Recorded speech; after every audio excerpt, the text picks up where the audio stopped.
Bismillahirrahmanirrahim. Assalamualaikum warahmatullahi wabarakatuh. Kembali lagi Bapak Ibu di channel saya. Kesempatan kali ini saya akan melanjutkan lagi untuk pembahasan soal persiapan PPG tahun 2022 untuk bidang studi Teknik Informatika dan Komputer atau Teknik Komputer dan Informatika, TIK dan TKI-nya. Seperti biasa Bapak Ibu, untuk pembahasan materinya kali ini saya membahas submateri untuk program studi multimedia. Untuk materinya adalah objek berdimensi dan 3 dimensi sesuai kisi-kisinya, animasi Bapak Ibu, animasi 2 dimensi dan 3 dimensi. Kemudian materinya selanjutnya adalah web media interaktif, kemudian proses produksi dalam multimedia. Bapak Ibu, untuk kisi-kisinya bisa kita lihat di nomor kisi-kisi di sini. Untuk multimedia itu dimulai dari nomor 61 Bapak Ibu, bisa kita pahami. Ini adalah subbagian multimedia. Ini nanti di multimedia ini nanti akan membahas sebuah materi tentang animasi 2 dimensi dan 3 dimensi. Kemudian ada materi multimedia interaktif basis halaman web, ada lagi proses produksi atau alur proses produksi multimedia, ada lagi untuk menerapkan teknik penggerakan kamera. Di sini biasanya untuk materi videografi Bapak Ibu. Kemudian ini sama seperti tadi untuk prinsip-prinsip dalam produksi animasi 2 dimensi dan 3 dimensi. Kemudian mengatur tata cahaya, ini masuk ke materi videografi juga Bapak Ibu. Kemudian mengevaluasi desain berbasis bitmap dan vektor, ini masuk ke videografi juga. Kemudian mengevaluasi karya fotografi, kemudian mengevaluasi produk media interaktif berbasis web, ini sama seperti yang di kisi-kisi nomor 62. Kemudian kisi-kisi yang terakhir adalah menyunting video dengan menggunakan perangkat lunak pengolah video. Nah, ini biasanya kita menggunakan software yang untuk editing video Bapak Ibu. Nah, kita kembali Bapak Ibu. Untuk kali ini saya membahas sedikit materi, yaitu tentang animasi 2 dimensi dan 3 dimensi, kemudian web media interaktif, proses produksi dan berdasarkan kisi-kisi nomor 62 dan 63 serta 69.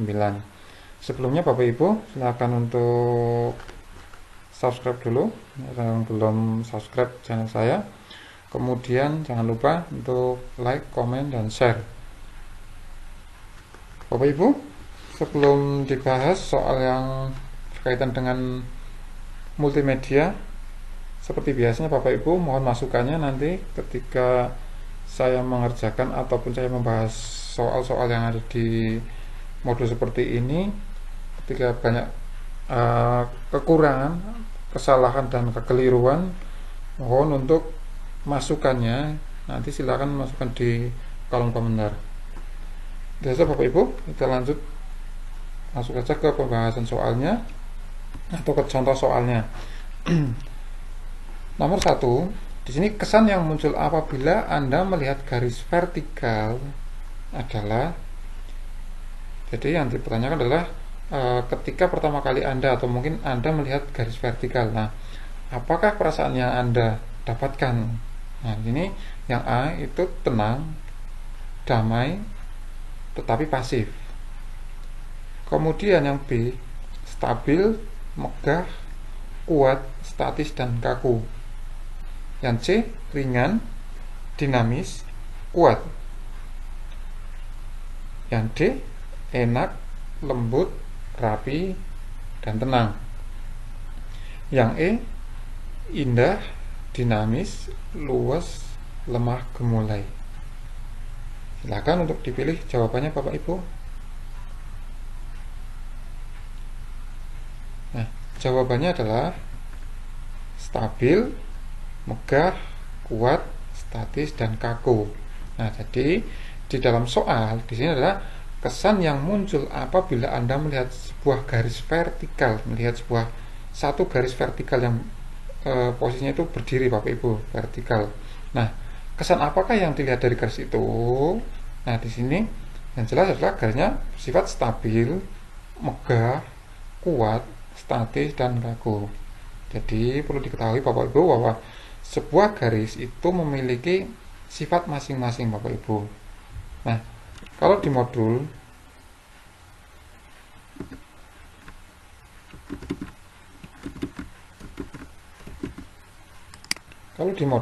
bisa kita lihat Bapak Ibu, garis lurus.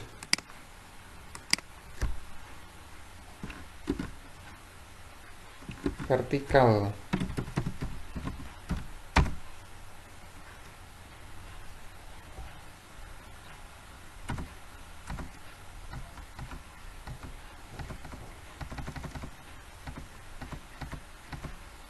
Ini Bapak Ibu, kalau kita lihat di modul, yaitu berbagai susunan garis dan efeknya, atau istilahnya adalah sifatnya, jadi memiliki sifat masing-masing. Kalau susunan garis vertikal atau garis yang tadi di soal yang berdiri seperti ini akan menghasilkan kesan stabil, megah, kuat, statis, dan kaku. Itu kalau garis vertikal. Sedangkan garis horizontal di sini menghasilkan kesan ya, tenang, damai, tetapi pasif. Kemudian susunan garis diagonal. Diagonal ini bentuknya kanan kiri Bapak Ibu. Itu menghasilkan kesan bergerak, lari, meluncur, dinamis, tetapi tampak tak seimbang. Kemudian susunan garis lengkung itu memberikan kesan ringan, dinamis, dan kuat. Kemudian susunan garis zigzag. Zigzag itu berarti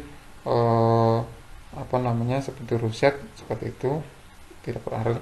Kemudian menghasilkan kesan yang semangat, gairah, tetapi ada kesan bahaya dan kengerian. Kemudian susunan garis lengkung berombak atau lengkung es. Ini akan memberikan kesan indah, dinamis, luas, lemah, gemulai. Kemudian susunan garis-garis berjajar itu memberikan kesan enak, lembut, rapi, dan tenang. Nah, ini Bapak Ibu, jadi dari masing-masing garis di sini itu memiliki sebuah sifat masing-masing. Oke Bapak Ibu. Kemudian kita lanjutkan lagi soal yang kedua.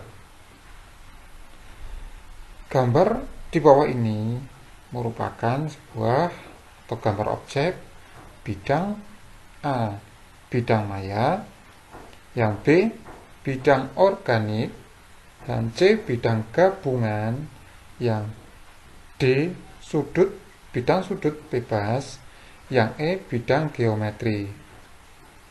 Silakan untuk Bapak Ibu memilih jawabannya. Jawabannya adalah bidang maya. Nah, di sini kita pahami bahwa bidang itu banyak Bapak Ibu. Nah, bentuknya seperti ini. Kalau kita lihat di modul Bapak Ibu, saya mengambil modul berdasarkan modul PPG dan modul untuk P3K Bapak Ibu. Nah,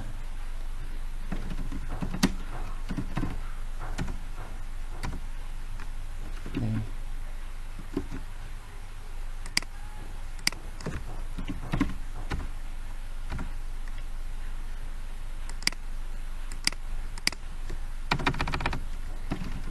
Bidang maya.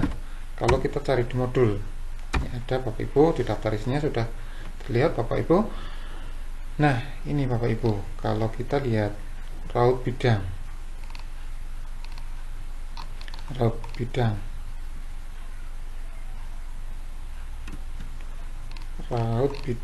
ini Bapak Ibu, tadi gambar seperti ini merupakan gambar bidang maya. Nah, kalau bidang organik itu adalah seperti ini Bapak Ibu. Organik di sini adalah bidang yang dibatasi garis lengkung-lengkung bebas, bidang persudut bebas, yaitu bidang-bidang yang dibatasi garis-garis patah bebas. Inilah bidang organik Bapak Ibu. Jadi bentuknya itu bidang yang dibatasi garis lengkung di sini, yaitu seperti ini Bapak Ibu. Jadi tidak secara garis vertikal dan horizontal, jadi merupakan garis lengkung. Nah, bidang bersudut bebas, sudutnya itu bebas Bapak Ibu. Jadi sudut, menentukan sudutnya itu terserah. Di sini bisa berbentuk laut seperti ini, kemudian bisa berbentuk air seperti ini, kemudian bisa berbentuk awan, sudutnya banyak. Yaitu bidang yang dibatasi garis-garis patah bebas. Jadi ini bentuknya itu seperti ini. Inilah bidang organik. Kemudian bidang gabungan. Kalau bidang gabungan di sini, oke, saya cari dulu di modulnya. Bidang gabungan merupakan segala bentuk alam ini dapat disederhanakan menjadi bentuk bidang dengan raut geometri, raut non geometri, seperti misalnya rumah, pohon, kuda, gitar, dan lain yang bersifat datar tersebut sebagai bidang gabungan. Di sini Bapak Ibu bisa kita artikan bahwa gabungan ini adalah gabungan dari bentuk bidang geometri, kemudian bidang sudut bebas, kemudian bidang organik. Nah, ini menjadi satu Bapak Ibu, atau bidang maya dengan bidang organik jadi satu. Nah, ini akan membentuk sebuah gabungan Bapak Ibu. Contohnya di sini ada sebuah gitar.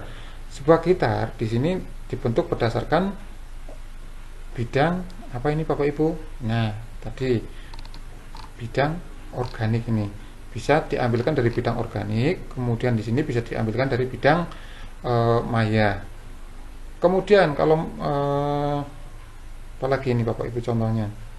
Nih, misalkan gambar yang ketiga itu bisa diambil dari gambar bidang geometri, garis seperti ini, persegi panjang, kemudian ditambah dengan lengkung seperti ini Bapak Ibu, setengah lingkaran, atau dengan sudut bebas yang diambil dari misalkan bidang organik. Jadi ini adalah gabungan dari lebih dari satu bidang. Kemudian sudut bebas. Kalau sudut bebas di sini bentuknya biasanya seperti kita ambilkan adalah bintang Bapak Ibu, sudut bebas.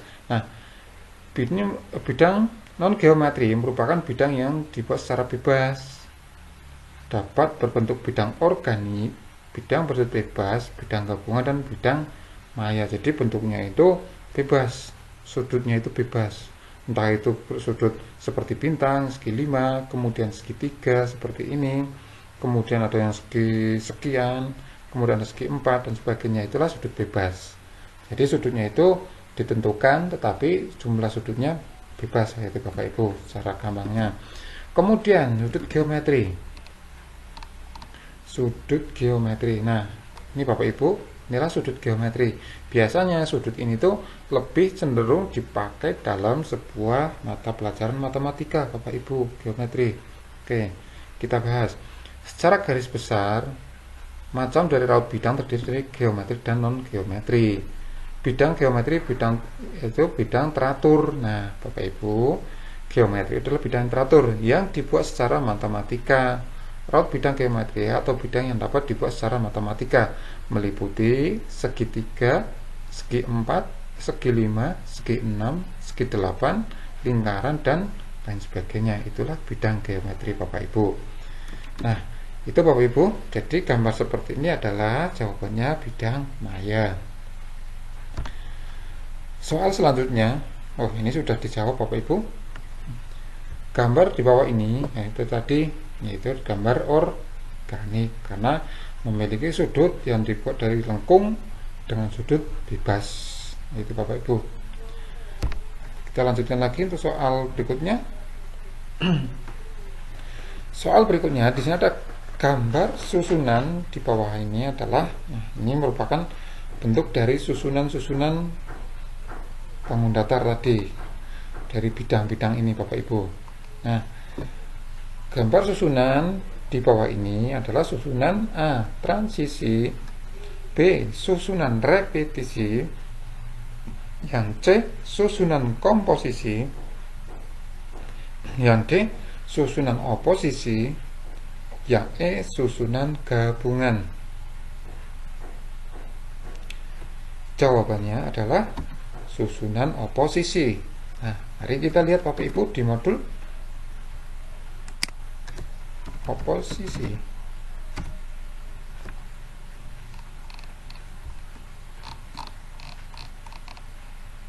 Nah, ini Bapak Ibu. Oposisi di sini adalah merupakan susunan-susunan bentuk-bentuk dengan ukuran dua interval tangga yang berjauhan. Nah, susunan oposisi bersifat kontras, kuat, tajam. Maksudnya, ketika di sini ada sebuah oposisi, itu misalkan letak tangganya itu misalkan ini warna cerah, kemudian warna hitam, warna cerah. Kemudian di sisi lainnya warna hitam, warna gelap, warna cerah, warna gelap, warna cerah. Itulah susunan oposisi. Kemudian susunan transisi. Kalau transisi di sini adalah menyusun bentuk-bentuk dengan 2 atau 3 interval tangga yang berdekatan. Bentuknya itu misalkan bentuknya seperti interval zigzag, yaitu Bapak Ibu. Inilah susunan transisi. Jadi warna gelap, warna terang, gelap, terang, gelap. Jadi tapi bentuknya itu beraturan. Nah, misalkan menggunakan ukuran pada interval 4, 6, 5, hal ini akan menghasilkan transisi yang harmonis. Ini benar untuk menggunakan kode warna Bapak Ibu. Misalkan karena di modulnya berwarna hitam putih, maka kita gambarkan, ini sudah kelihatan bahwa zigzagnya itu beraturan. Jadi warna gelap, terang, gelap, terang, gelap, seperti itu Bapak Ibu. Kemudian repetisi. Di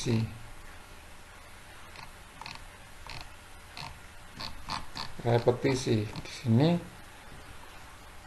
repetisi yaitu susunan dengan ukuran yang sama, dengan bentuk yang sama, serta jarak yang sama pula.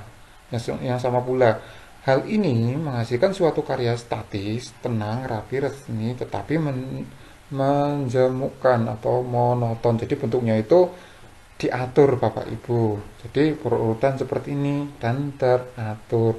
Susunannya itu sama, jadi kontras semua atau cerah semua, dan bentuknya itu tata letaknya itu teratur susunannya. Itulah yang dimaksud dengan susunan repetisi. Kemudian komposisi. Nah, untuk komposisi di sini tidak ada Bapak Ibu untuk di modulnya. Jadi jawaban dari soal nomor 4, gambar tersebut merupakan susunan oposisi.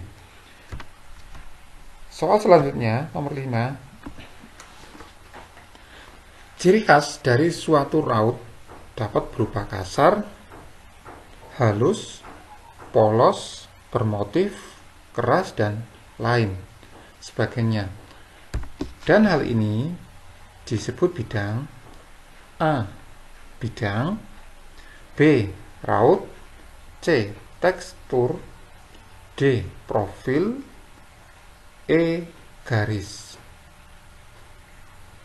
Jawabannya adalah tekstur. Kenapa Bapak Ibu? Oke. Ciri khas dari suatu raut dapat berupa kasar. Nah, di sini kita bisa melihat bahwa dari kata kuncinya itu kasar, halus, polos, bermotif, keras, dan lain sebagainya. Nah, tekstur itu pasti memiliki teksturnya. Biasanya kalau kita pegang suatu benda itu biasanya teksturnya keras. Wah, ini teksturnya halus. Oh, ini polos teksturnya, tidak berwarna. Oh, ini teksturnya bermotif, kayak gitu Bapak Ibu. Kemudian wah, ini teksturnya itu keras, dan wah, ini teksturnya lembut. Wah, ini teksturnya soft, kayak gitu Bapak Ibu. Jadi ciri khas dari suatu raut dapat berupa kasar, halus, polos, bermotif, keras, dan lain sebagainya. Itu adalah tekstur Bapak Ibu. Kalau bidang itu adalah media atau tempat letaknya. Di sini bidang ini adalah gambaran seperti ini Bapak Ibu. Kotakan hitam ini adalah sebuah bidang atau wadahnya. Sedangkan raut itu biasanya adalah garis atau hiasan yang terbuat dari titik-titik yang bersejajaran. Itu akan membuat menjadi sebuah raut atau menjadi garis kayak itu Bapak Ibu. Kemudian profil. Profil di sini adalah sebuah judul atau tema kayak itu Bapak Ibu. Kemudian kalau garis itu adalah kumpulan dari beberapa raut. Jadi garis itu terdiri dari raut yang bersejajar secara rapi yaitu Bapak Ibu. Itulah garis. Itu soal nomor 5. Kemudian kita lanjutkan soal berikutnya, soal nomor 6. Keseimbangan yang kesamaan polanya bukan hanya di antara ruang sebelah kiri dan ruang sebelah kanan saja, melainkan juga antara ruang sebelah atas dan ruang sebelah bawah. Nah, ini merupakan keseimbangan apa Bapak Ibu? Kalau kita membuat suatu gambar, objek, atau animasi, itu kita akan menentukan keseimbangannya. Apa kita bisa menggunakan keseimbangan simetris, atau keseimbangan memancar, atau keseimbangan sederajat, atau keseimbangan tersembunyi, dan menggunakan keseimbangan asimetris. Jadi di sini adalah keseimbangan yang kesamaan polanya bukan hanya di antara ruang sebelah kiri dan kanan saja Bapak Ibu. Jadi misalkan kita ambil garis vertikal 1,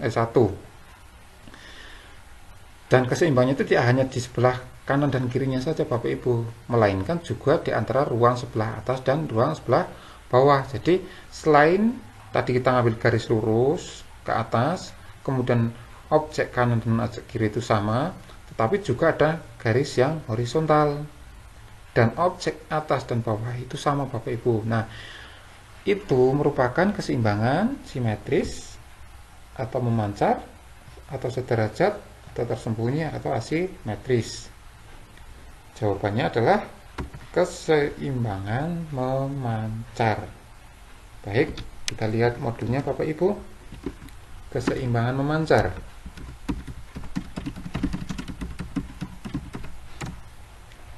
Nah, prinsip desain. Di sini ada keseimbangan balance atau keseimbangan yang dialami oleh suatu benda yang jika semua bagian bekerja saling meniadakan. Nah, kita lihat di gambarnya saja Bapak Ibu. Keseimbangan memancar atau radial di sini tadi kalau dicontoh saya menyamakan bahwa kita mengambil sebuah polanya bukan hanya di antara ruang sebelah kiri dan kanan. Berarti ruang sebelah kiri kita ambil garis lurus vertikal seperti ini. Kemudian objek sebelah kanan dan sebelah kiri itu seimbang Bapak Ibu. Kemudian tidak hanya itu saja, melainkan juga antara ruang sebelah atas dan ruang sebelah bawah. Jadi kita juga akan mengambil garis secara horizontal. Jadi objek yang atas dan objek yang bawah itu seimbang. Nah, jadi keseimbangan memancar atau radial balance hampir sama dengan keseimbangan simetri. Namun kesamaan polanya bukan hanya di antara ruang sebelah kiri dan ruang sebelah kanan saja. Kalau simetris itu hanya diambil dari sebelah kanan saja, sebelah kanan dan kiri saja, atau dari atas saja dan bawah saja. Melainkan di sini juga antara ruang sebelah atas dan ruang sebelah bawah. Itulah keseimbangan memancar.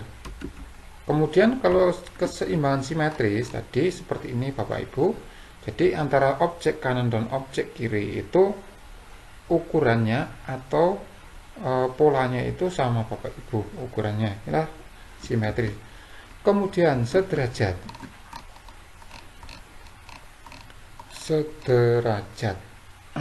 Nah, sederajat Bapak Ibu merupakan keseimbangan komposisi antara ruang sebelah kiri dan ruang sebelah kanan tanpa memperhatikan bentuk yang ada di masing-masing ruang.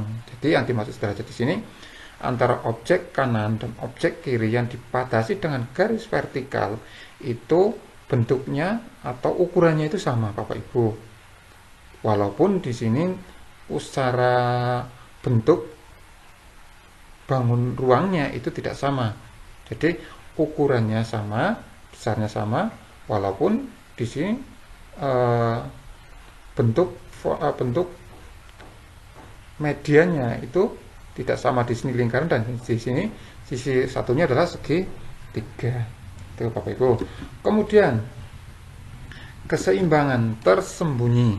Nah, tersembunyi di sini merupakan keseimbangan antara ruang sebelah kiri dan ruang sebelah kanan, meskipun keduanya tidak memiliki kebesaran sama maupun bentuk raut yang sama. Jika keseimbangan ini bisa dicapai, maka akan menghasilkan komposisi karya yang dinamis, hidup, dan bergairah. Nah, intinya kalau tersembunyi itu berarti ada suatu objek yang ikut pada ruang sebelah yang dibatasi oleh garis vertikal. Itu Bapak Ibu. Kemudian kalau asimetris, kita lihat apakah ada keseimbangan asimetris.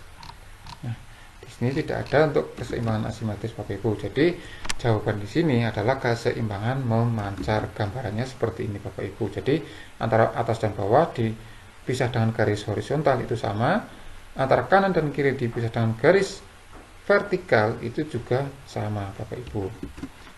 Baik Bapak Ibu, dilanjut lagi nomor 7.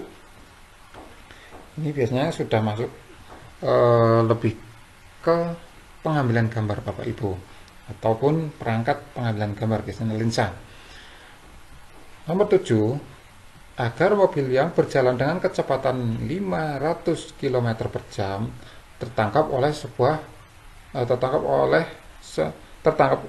sebenarnya di sini adalah tertangkap oleh sebuah kamera, seolah-olah berhenti atau terefek diam ketika memerlukan shutter speed atau jepretan yang cepat, kayak gitu. Nah, bahasanya gini Bapak Ibu, saya ulangi. Agar mobil yang berjalan dengan kecepatan 50 km per jam, mobil ini berjalan dengan kecepatan 50 km per jam seperti ini.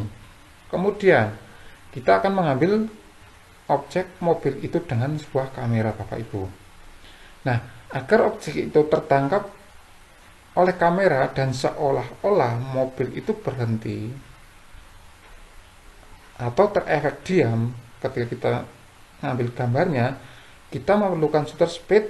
Nah, di sini yaitu 1/64 detik, yang B 1/32 detik, 1/125 detik, 1/16 detik, dan 1/250 detik. Silahkan Bapak Ibu, kira-kira jawabannya yang mana? Ya, jawabannya adalah yang E, yakni 1/250 detik. Kenapa Bapak Ibu? Nah, di sini Bapak Ibu kita pahami kuncinya di sini. Kalau kita mengambil shutter speed atau kita memerlukan shutter speed, pengaturan di sini untuk mengambil sebuah objek dengan kecepatan tinggi, maka untuk pengaturan shutter speednya itu kita posisikan yang paling tinggi Bapak Ibu. Jadi dengan kecepatannya semakin tinggi, maka kita juga akan menaruh kecepatan lensa kamera untuk menangkap gambarnya itu dengan kecepatan tinggi pula, sehingga itu akan menangkap sebuah gambar dengan seolah-olah gambar atau objeknya itu seolah-olah berhenti, walaupun nyatanya objek itu berjalan dengan kecepatan tinggi Bapak Ibu. Itu mungkin bisa dipahami Bapak Ibu. Kita lanjut untuk nomor 8. Apabila Anda menggunakan aplikasi multimedia. Nah, ini mungkin kita lihat di kisi-kisi sudah beranjak ke kisi-kisi nomor 62 Bapak Ibu. Ini untuk level C kognitifnya, yaitu menggunakan C6 dan C5 Bapak Ibu. Nah, seperti kemarin untuk C6 dan C5, kalau C5 itu adalah mengevaluasi Bapak Ibu, kemudian C6-nya adalah mengkreasi atau mencipta. Jadi jelas nanti di soal ini juga soalnya soal hot ya Bapak Ibu, atau high atau soal tingkat tinggi saja Bapak Ibu. Nah, kita kembali lagi ke soal. Apabila Anda menggunakan aplikasi multimedia interaktif di mana Anda memiliki pilihan, tetapi topik-topik dapat dibagi menjadi subtopik yang lebih spesifik, maka yang Anda gunakan tersebut termasuk multimedia interaktif. A. Hierarki, kemudian B. Linear, yang C. non-linear, yang D. konvensional, yang E. modem. Silakan untuk bisa dipilih jawabannya. Jawabannya adalah hierarkial atau hierarki. Kenapa Bapak Ibu? Apabila Anda perhatikan soalnya, apabila Anda menggunakan aplikasi multimedia interaktif di mana Anda memiliki pilihan, tetapi kita berarti bebas memilih medianya atau aplikasinya, tetapi topik-topik dapat dibagi menjadi subtopik yang lebih spesifik. Nah, ini adalah jawabannya adalah hierarkial. Kalau kita lihat di modul,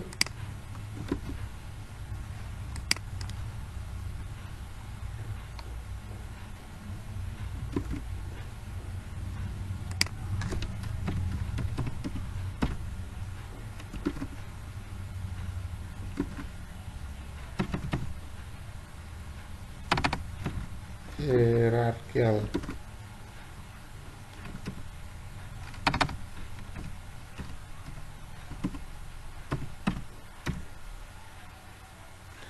Ini Bapak Ibu bisa kita lihat hierarkial, pemakai memiliki pilihan, tetapi topik-topik dapat dibagi menjadi subtopik yang lebih spesifik. Ini Bapak Ibu, berarti kita memiliki multimedia interaktif itu sesuai dengan apa yang mau kita gunakan, boleh kita bebas memilih dan sebagainya, tetapi topik-topik dapat dibagi menjadi subtopik yang lebih spesifik. Itu namanya hierarkial.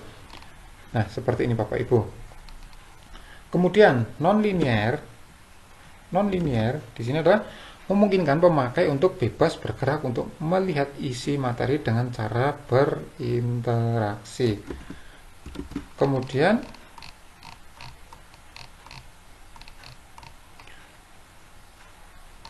habis Bapak Ibu, jadi ini model pembelajaran seperti ini tuh hanya ada dua, yaitu hierarkial dan tadi Bapak Ibu di sini hierarkial dan non linear itu Bapak Ibu. Selanjutnya nomor 9, apabila Anda mengidentifikasi sebuah model multimedia interaktif yang tidak menampilkan suatu instruksi tetapi hanya mempraktikkan konsep yang sudah ada, maka Anda dapat berkesimpulan bahwa model multimedia interaktif tersebut adalah A. drill and practice, yang B. Socratic, yang C. simulasi, yang D. inquiry, yang E. informasional. Silahkan dipilih jawabannya. Jawabannya adalah drill and practice. Nah, apabila perhatikan soalnya, apabila Anda mengidentifikasi sebuah model multimedia interaktif yang tidak menampilkan suatu interupsi, jadi tidak ada baris perintahnya Bapak Ibu, tetapi hanya mempraktikkan konsep yang sudah ada, maka Anda dapat berkesimpulan bahwa model multimedia interaktif tersebut adalah drill and practice. Kita lihat di modulnya.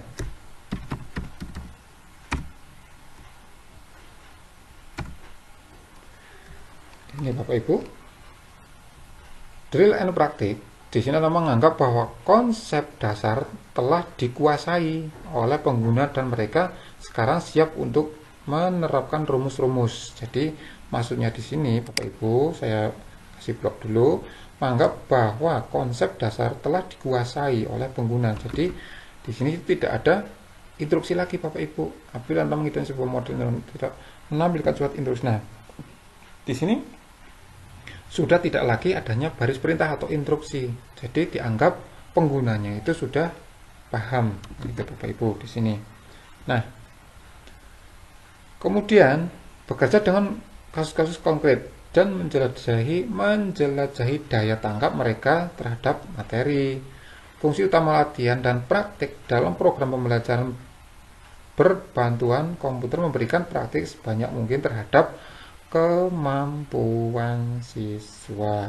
Itu Bapak Ibu. Jadi kata kuncinya di sini adalah sudah tidak membutuhkan suatu baris perintah lagi atau instruksi, melainkan dianggap bahwa penggunanya itu sudah paham. Maka di sini adalah sebuah model multimedia interaktif tersebut adalah secara drill and praktik. Kita lanjutkan nomor 10. Anda seorang guru yang akan mengajarkan materi yang membahayakan, sulit, atau memerlukan biaya tinggi. Maka Anda sebaiknya menggunakan model multimedia interaktif. A. Drill and praktik. Yang B. Sokratik. Kemudian yang C. Simulasi. Yang D. Inquiry. Yang D. Informasional. Jawabannya adalah simulasi. Kenapa Bapak Ibu? Kita perhatikan, Anda seorang guru yang akan mengajarkan materi yang membahayakan. Pasti jelas nanti ada sebuah resiko. Kemudian selain membahayakan juga sulit. Jadi segi praktek biasanya ada soalnya praktek yang misalkan kalau misalkan kita ambil TKJ Bapak Ibu. Kalau TKJ kalau memasang kabel outdoor itu kan sulit Bapak Ibu. Dan tegangan listriknya juga berbahaya gitu. Atau memerlukan biaya tinggi. Nah, ketika kita membuat sebuah proyek yang nyata itu bahannya misalkan dengan bahan yang mahal gitu Bapak Ibu, maka kita akan terkendala untuk mengajarkan suatu praktikum. Nah, maka Anda sebaiknya menggunakan model multimedia interaktif secara simulasi. Berarti kita bisa menggunakan modelnya atau replikanya atau mungkin ilustrasinya untuk anak-anak atau siswa praktek yang sebenarnya. Itu Bapak Ibu. Jadi kita bisa menggunakan simulasi, entah itu menggunakan replika, entah itu menggunakan simulasi menggunakan software dan sebagainya. Itu Bapak Ibu. Oke, kita lihat di modul simulasi. Nah, jadi di sini simulasi dengan situasi kehidupan nyata yang dihadapi pengguna dengan maksud untuk memperoleh pengertian global tentang proses. Simulasi digunakan untuk memperagakan suatu keterampilan sehingga pengguna merasa seperti berada dalam keadaan yang sebenarnya. Simulasi banyak digunakan pada pembelajaran materi yang membahayakan, sulit, dan memerlukan biaya yang tinggi. Itu Bapak Ibu. Itu drill and praktek. Kemudian kalau Sokratik di sini adalah berisi percakapan atau dialog antara pengguna dengan komputer dalam natural language. Bila pengguna dapat menjawab sebuah pertanyaan yang disebut max ini aktif atau CAI-nya, Sokratik berasal dari penelitian dalam bidang intelijensi buatan atau artificial intelligence atau kecerdasan buatan Bapak Ibu. Jadi misalkan kita sebagai contoh produk yang sekarang kita gunakan itu untuk membuka handphone itu menggunakan retina mata itu Bapak Ibu, atau biasanya menggunakan voice itu Bapak Ibu. Kemudian inquiry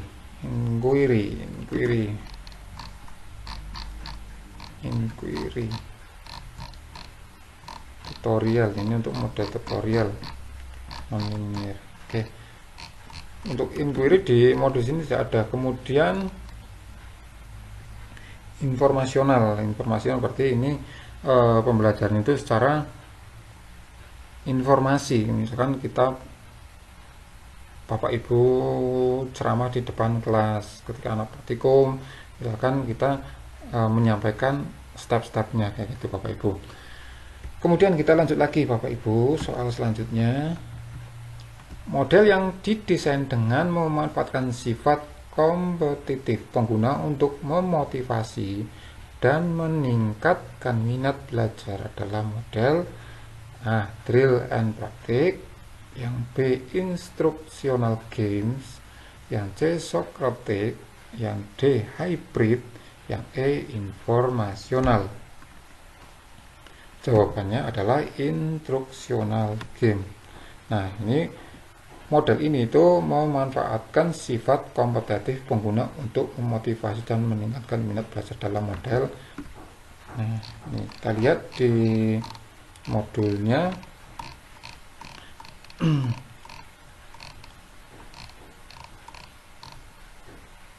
Oke, tadi kalau inquiry ini Bapak Ibu, mohon maaf untuk soal pembahasan tadi. Informasional seperti ini. Tadi kita lihat untuk yang instructional game. Model ini jika didesain dengan baik dapat memanfaatkan sifat kompetitif pengguna untuk memotivasi dan meningkatkan belajar, seperti hanya simulasi game pembelajaran yang baik, sukar dirancang, dan perancang harus yakin bahwa dalam upaya memberikan suasana permainan integritas tujuan pembelajaran tidak hilang. Jadi instructional game di sini gambarannya adalah misalkan Bapak Ibu mengajarkan di suatu kelas dengan mode tema misalkan game Bapak Ibu. Nah, mode game itu sebagai contoh biasanya Bapak Ibu pernah menggunakan quizzes. Nah, di segi quizzes itu di sisi lain kita tidak meninggalkan suatu pelajaran, tidak meninggalkan suatu materinya, tapi di sisi lain kita juga bisa menggunakan media gamenya. Nah, di situ kita akan tentukan level kesulitan-kesulitannya sehingga anak-anak itu terpacu untuk memotivasi, wah belajar lagi, atau mungkin termotivasi, wah bagaimana kita akan naik ke level berikutnya. Nah, itulah yang dimaksud dengan model instructional game. Biasanya contohnya menggunakan quizzes itu Bapak Ibu. Baik, soal selanjutnya. Apabila guru atau siswa mempunyai kebebasan memilih apakah akan memanfaatkan multimedia atau tidak untuk materi pelajaran tertentu, maka dalam hal ini multimedia itu berfungsi sebagai A. Suplemen, B. Komplement, C. Substitusi, yang D. Subjek, yang E. Pengembang. Jawabannya yang betul adalah suplemen. Nah, apabila guru atau siswa mempunyai kebebasan memilih apakah akan memanfaatkan multimedia atau tidak untuk materi pembelajaran tertentu. Nah, di sini merupakan suplemen apa ya? Kita bisa lihat di modul atau ada atau tidaknya suplemen.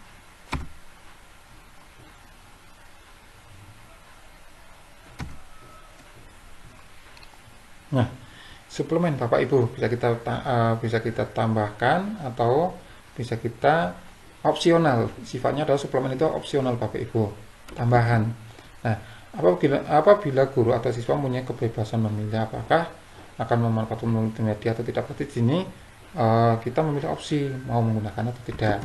Nah, di sini suplemen itu dikatakan sebagai tambahan apabila guru atau siswa punya kebebasan memilih dalam memanfaatkan multimedianya. Kemudian kalau komplement, pelengkap, yaitu dikatakan sebagai pelengkap apabila multimedia tersebut diprogramkan untuk melengkapi atau menunjang materi pembelajaran yang diterima siswa di dalam kelas. Kemudian kalau substitusi atau pengganti, itu dikatakan sebagai pengganti apabila multimedia dapat menggantikan sebagian besar peran guru. Jadi kalau kita pembelajaran itu kalau saya yakin tidak serta-merta menjadikan multimedia itu sebagai substitusi Bapak Ibu, karena kalau kita mengandalkan media itu ya tidak kalau secara garis besar kita sebagai pengajar itu tidak mungkin media itu menggantikan seorang guru kayak gitu Bapak Ibu. Kemudian di soal selanjutnya nomor 13, apabila multimedia dapat menggantikan sebagian besar peran guru, maka di dalam hal ini multimedia itu berfungsi sebagai, baru kita bahas soal sebelumnya, ini jawabannya adalah substitusi.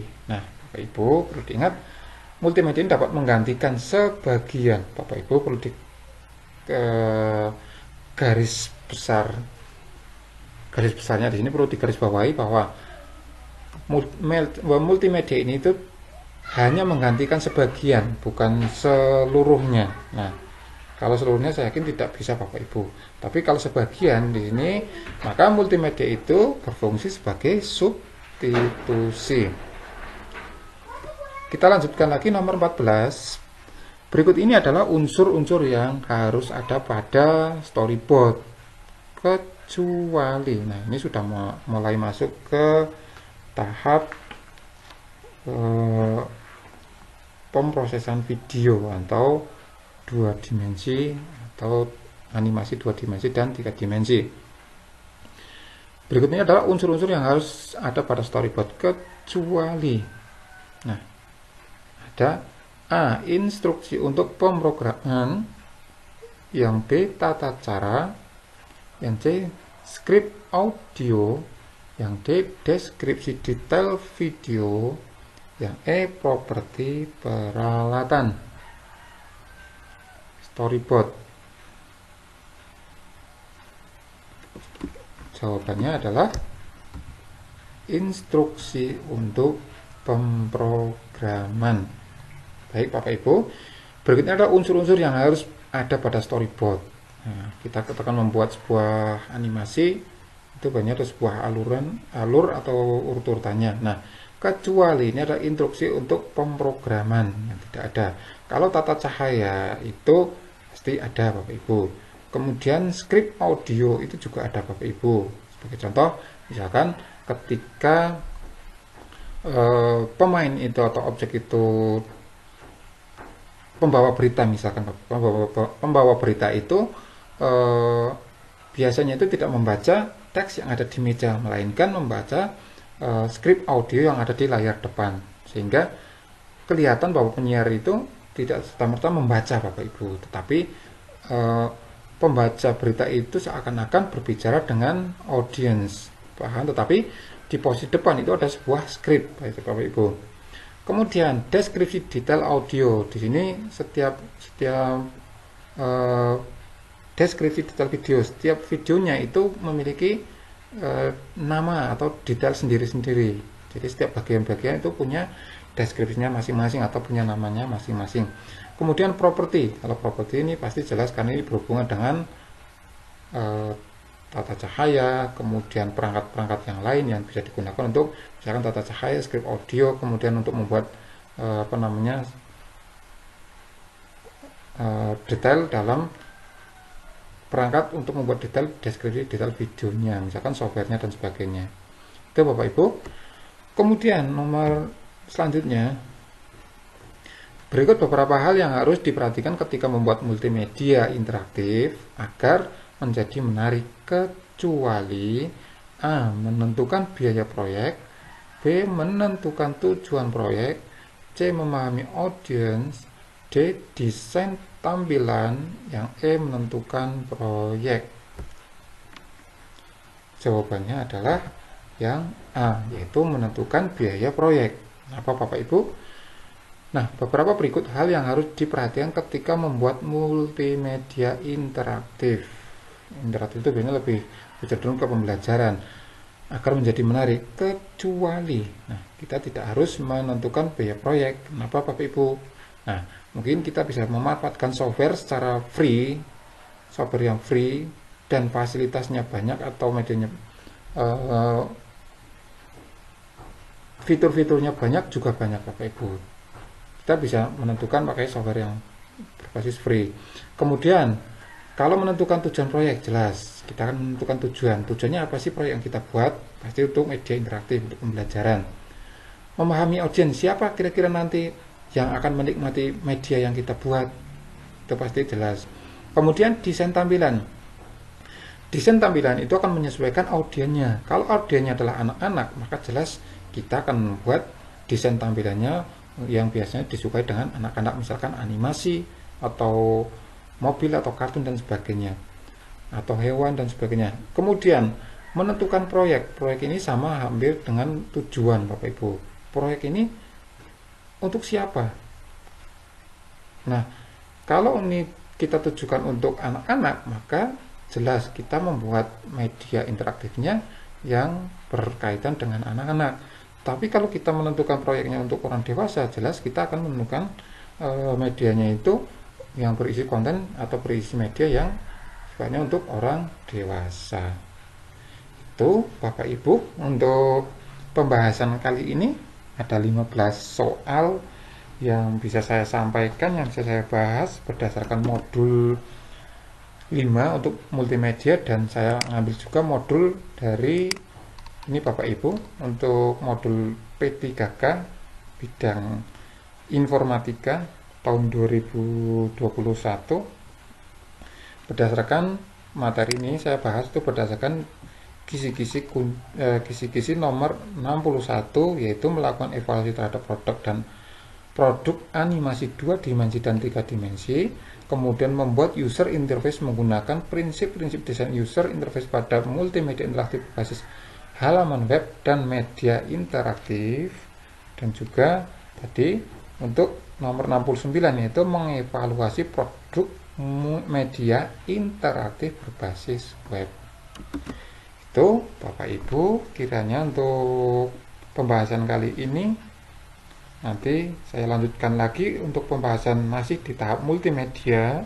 Nanti di multimedia yang lain nanti pembahasannya adalah mengenai videografi, yaitu pengambilan gambar, kemudian pemproduksi gambar multimedia, dan ada lagi desain bitmap dan vektor dan fotografi. Itu Bapak Ibu. Di video selanjutnya silakan untuk masukannya di video ini ketika saya membahas seperti ini, atau mungkin Bapak Ibu jawabannya menurut Bapak Ibu lebih lebih cenderung berbeda dengan saya, itu silakan. Atau mungkin Bapak Ibu punya jawaban sendiri yang lebih baik atau lebih betul, lebih benar, silakan masukannya Bapak Ibu nanti bisa disampaikan di kolom komentar, nanti kita diskusikan di kolom komentar. Itu saja Bapak Ibu untuk video kali ini, silakan untuk bisa dipelajari, semoga bermanfaat. Jangan lupa untuk melihat video saya berikutnya untuk pembahasan materi berikutnya masih terkait dengan multimedia. Sekali lagi mohon koreksinya Bapak Ibu tolong disampaikan di kolom komentar. Terima kasih, semoga bermanfaat. Assalamualaikum warahmatullahi wabarakatuh.